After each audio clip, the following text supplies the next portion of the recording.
നമസ്കാരം. ഒരു തോന്നലിന് കിണറ്റിലെടുത്ത് ചാടിയാൽ പലതവണ തോന്നിയാലും തിരിച്ചു കയറൽ എളുപ്പമല്ല എന്നൊരു ചൊല്ലുണ്ട്. അതേ അവസ്ഥയിലാണ് അമേരിക്കൻ പ്രസിഡന്റ് ഡൊണാൾഡ് ട്രംപ് നിലവിൽ. യുദ്ധം തുടങ്ങി വെച്ചപ്പോൾ പിന്നിൽ നിന്ന് കൈയടിക്കാനും പ്രോത്സാഹനം തരാനും ഇസ്രയേൽ ഉണ്ടായി. നിലവിലെ യുദ്ധം ട്രംപിന്റെ കയ്യിൽ നിന്നും പിടിവിട്ടുപോയി.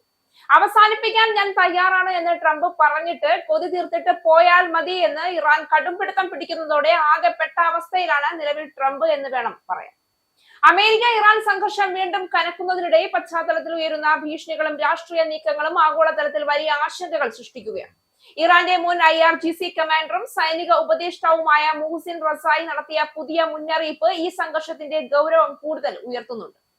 അമേരിക്ക ഇറാന്റെ അടിസ്ഥാന സൗകര്യങ്ങൾ ലക്ഷ്യമിട്ട് ആക്രമണം നടത്തുകയാണെങ്കിൽ അതിന് ശക്തമായ മറുപടി നൽകുമെന്നാണ് അദ്ദേഹം വ്യക്തമാക്കിയിരിക്കുന്നത്. പ്രത്യേകിച്ച് അറേബ്യൻ ഗൾഫ് മേഖലയിലൂടെ സഞ്ചരിക്കുന്ന US കപ്പലുകൾ നേരിടേണ്ടി വരാവുന്ന ഭീഷണികളെ കുറിച്ചുള്ള പരാമർശങ്ങൾ ഈ പ്രദേശത്തിന്റെ തന്ത്രപ്രധാനമായ പ്രാധാന്യത്തെ വീണ്ടും ഓർമ്മിപ്പിക്കുകയാണ്. US-ന് നിലവിലുള്ള അപകടത്തിൽ നിന്ന് രക്ഷപ്പെടാൻ ഇനി അധികം സമയമില്ല എന്ന് ഇറാൻ സൈനിക ഉപദേഷ്ടാവും IRGC-യുടെ മുൻ കമാൻഡറുമായ മുഹസിൻ റസായി പറയുകയാണ്.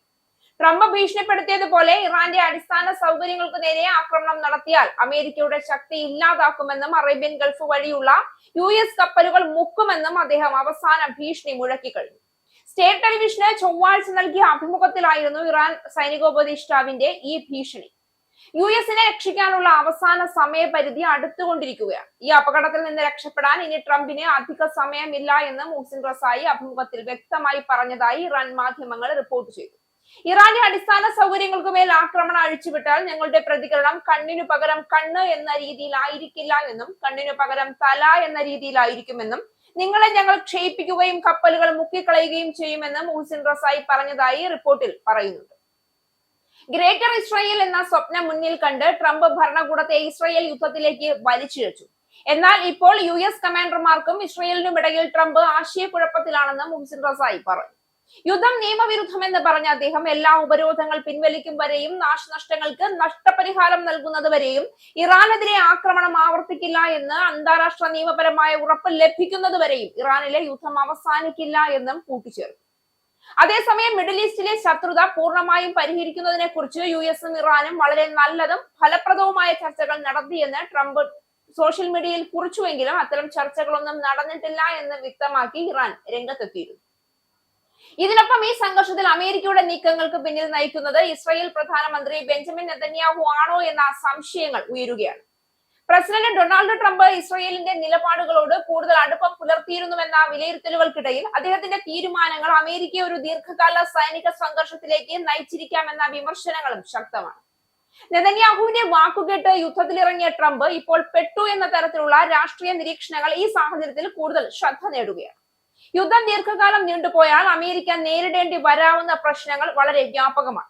ഒന്നാമതായി സാമ്പത്തികാഘാതം വലുതായിരിക്കുമെന്നുള്ളതാണ്. ഗൾഫ് മേഖലയിലെ സാമ്പത്തികാഘാതം വലുതായിരിക്കും. ഗൾഫ് മേഖലയിലെ സംഘർഷം എണ്ണവില ഉയരാൻ കാരണമാവുകയും അതുവഴി ആഗോള സാമ്പത്തിക വ്യവസ്ഥ തന്നെ താളം തെറ്റുകയും ചെയ്യും. ഇതിനകം തന്നെ വലിയ പ്രതിസന്ധികൾ നേരിടുന്ന അമേരിക്കൻ സമ്പദ് വ്യവസ്ഥയ്ക്ക് ഇത് കൂടുതൽ സമ്മർദ്ദം സൃഷ്ടിക്കുമെന്ന് ഉറപ്പാണ്. രണ്ടാമതായി സൈനിക നഷ്ടങ്ങളും മനുഷ്യ വിഭവ നഷ്ടങ്ങളും വർദ്ധിക്കാനുള്ള സാധ്യത ഉയർന്നിരിക്കുന്നു എന്നുള്ളതാണ്. ഇറാൻ നേരിട്ട് മാത്രമല്ല പ്രോക്സി ശക്തികളിലൂടെ വിവിധ മേഖലകളിൽ ആക്രമണം ശക്തിപ്പെടുത്താൻ കഴിവുള്ള രാജ്യമാണ്. മൂന്നാമതായി ഈ സംഘർഷം ആഗോള രാഷ്ട്രീയ സഖ്യങ്ങളെ തന്നെ ബാധിക്കുമെന്നതാണ്.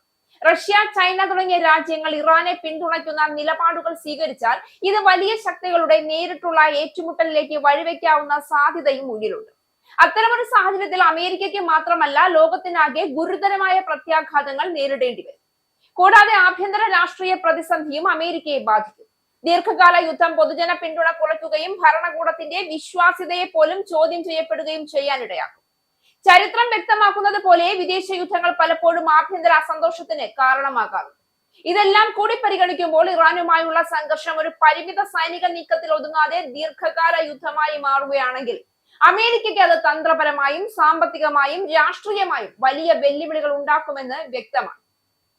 ഇനി ട്രംപിന്റെ നീക്കം എന്താകുമെന്നതാണ് നിലവിൽ ലോകരാഷ്ട്രങ്ങൾ മുഴുവൻ ഈ പശ്ചാത്തലത്തിൽ ഉറ്റുനോക്കുന്നത്.